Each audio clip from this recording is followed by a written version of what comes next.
Hər kəsə salam. Növbəti izahlı təhlilimizə xoş gəlmisiniz. Bilirsiniz, bəzən hədəflədiyimiz mənzərə ilə gəlib çatdığımız reallıq arasında yerlə göy qədər fərq olur. Bugün biz məhz belə bir mənzərəni Dosent İlham Əhmədovun Azərbaycanın geridə qoyduğumuz 25 illik təhsil tarixinə dair olduqca tənqidi və əhatəli təhlilini obyektiv şəkildə masaya yatıracağıq. Gəlin görək, bir rübəs ərzində təhsil sistemimiz nələri hədəfləmişdi və əslində nələrlə üzləşdik. Bugün baxacağımız əsas mövzular bunlardır. Birinci, 25 illik strateji boşluq. İkinci, kağız üzərində qalan islahatlar. Üçüncü, elm və təhsil uçurumu. Dördüncü, insan kapitalı paradoksu. Və nəhayət beşinci, nəticə və gəlici addımlar. Yəni biz islahatların qısaca olaraq gözlənti və reallıq həddini addım-addım izləyəcəyik. Birinci bölmə, 25 illik strateji boşluq. Müəllifin çox maraqlı və bir o qədər də sərt bir iddiası var. O qeyd edir ki, son 25 ildə təhsilimizdə ardıcıl, sistemli inkişaf əvəzinə tam bir ziqzaqlı idarə etmə mövcud olub.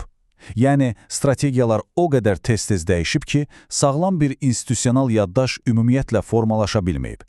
Təsəvvür edin, bütün dünya süni intellekti, distant təhsili, mikrosertifikatları sürətlə mənimsədiyi bir vaxtda biz bu qlobal trendlərə sadəcə passiv və çox gecikmiş formada qoşulmuşuq.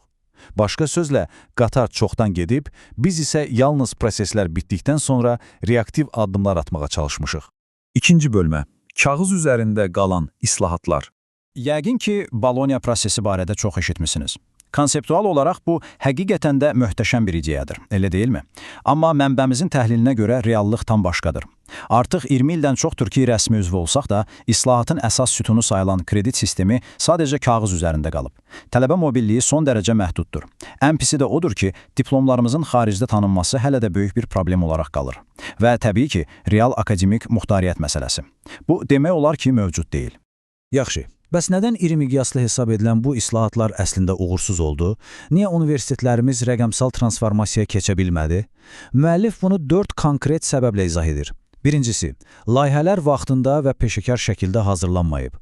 İkincisi, kifayət qədər maliyyə yatırımı, yəni investisiya edilməyib. Üçüncüsü, ekspert və mütəxəssis hazırlığı olduqca zəif olub.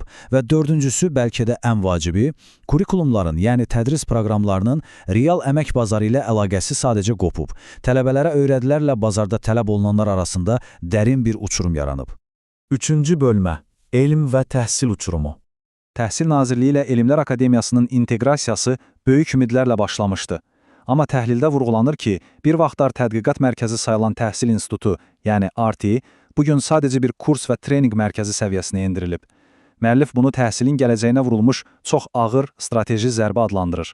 Çünki əgər sizdə sistemli təhsil tədqiqatları aparılmırsa, fundamental elmi araşdırmalar yoxdursa, irəliyə doğru hər hansı inamlı addım atmaq sadəcə qeyri-mümkündür.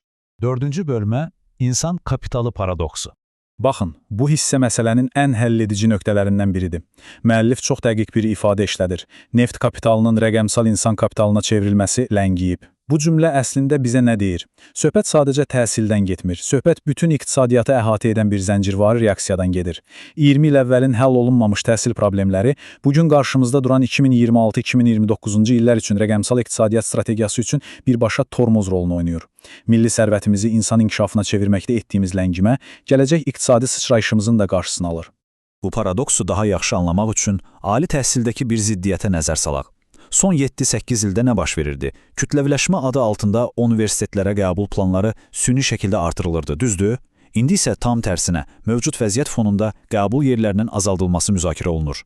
Və işin ən qəribə tərəfi odur ki, mənbənin vurğuladığı kimi, biz onsuz da əhalinin hər 100 min nəfərinə düşən ali təhsillərin sayına görə region ölkələrindən çox geridəyik. İndi tələbə qəbulunu azaltmaq bu geriliyi aradan qaldırmayacaq, əksinə problemi daha da uzadacaq. 1500. Bir anlıq düşünün. Bu sadəcə bir statistika və ya iqtisadi göstərici deyil. Mənbənin təqdim etdiyi məlumata görə bu rəqəm regionlarda hazırda bağlanma təhlükəsi ilə üz-üzə qalan az komplektli məktəblərin təxmini sayıdır. Bəli, 1500 məktəb. Bu deməkdir ki, minlərlə şagirdin təhsilə birbaşa çıxışı çox ciddi risk altındadır. Məktəblərin bağlanmasına qarşı ən real alternativlərdən biri distant təhsildir. Zaman xəttinə baxsaq, görərik ki, bütün dünya distant təhsilə hələ əsrin sonlarında keçməyə başlamışdı. Biz isə 2000-dən 2024-cü ilə qədər bu sahədə nəzərə çarpacaq dərəcədə geridə qaldıq. Və budur, nəhayət, 2024-cü ilin sentyabrında kütləvi bağlanmalar real təhlükəyə çevriləndə region məktəblərində distant təhsil tətbiq olunmağa başladı.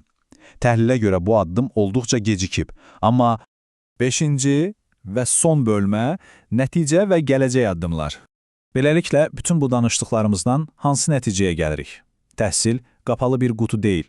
Buradakı uğursuzluqlar iqtisadiyyatdan tutmuş dövlət idarəçiliyinə qədər hər şeyə mənfi təsir edir və bu boşluğu başqa heç bir nailiyyətlə doldurmaq olmur.